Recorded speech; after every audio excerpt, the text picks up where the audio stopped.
شعارنا هيا اسود الرافدين. كلكم تعرفون ما بقى شيء عن كاس آسيا، باقي أيام قليلة وينطلق كاس آسيا 2024 في قطر. أكثر السؤال جاي يجيني كابتن عباس، إيش وقت لعبات منتخبنا الوطني مصادف يا شهر ويا يوم ويا ساعة؟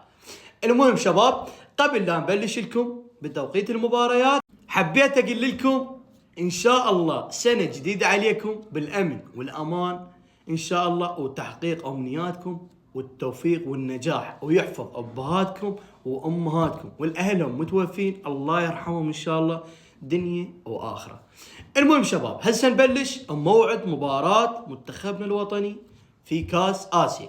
المباراة الأولى أمام اندونيسيا اللي مصادف 2024 شهر الواحد يوم 15 الساعة ب5:30 بتوقيت مكة المكرمة.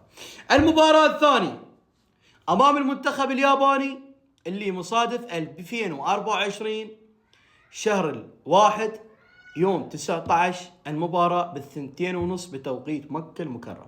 المباراة الثالثة أمام المنتخب الفيتنامي 2024 شهر الواحد يوم 24 بالشهر، التوقيت الساعة ب2:30.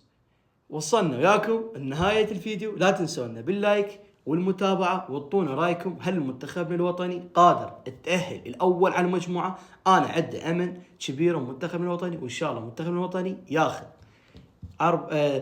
9 نقاط ويتأهل إلى الأدوار القادمة. في أمان.